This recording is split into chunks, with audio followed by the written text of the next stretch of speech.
Добър ден на всички! Днес ще ви представим комплект номер 116 от комплектите на smartgames.bg. Това са нашите електрически конструктори и сега ще ви покажа какво може да направите с комплекта номер 116.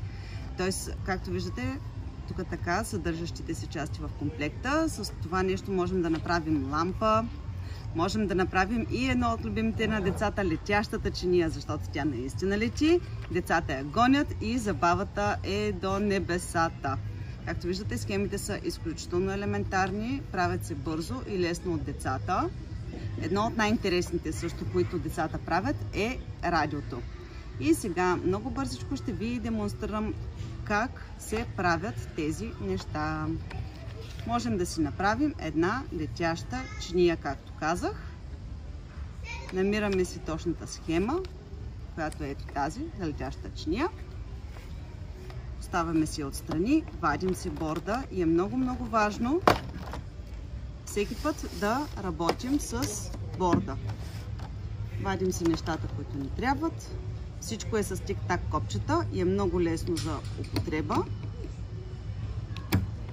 Закача се. След това ще ни трябва две двойки, които пак са с тик-так копчета. Ще ни трябва един прекъсвач.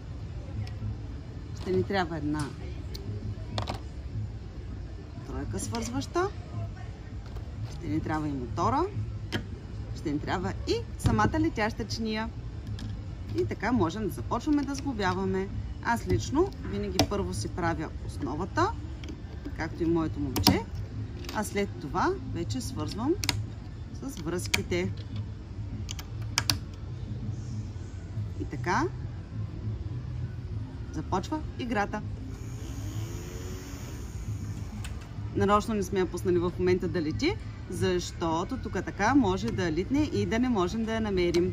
Надявам се конструкторите да ви харесват и да са ви полезни. С този комплект, както казах, може да направите много неща. Едно от тях е светещата лампичка. Могат децата да включат червения светодиод. Също така и разбират какво е това радио. И само да обърнем внимание, което много хора го бъркат, не говорителят е радиото, а всъщност ето това е приемника, а това тук така е антената. Изключително полезни са за децата, изключително занимателни. Децата много обичат да играят с тях и им е много лесно, точно заради елементарните схеми.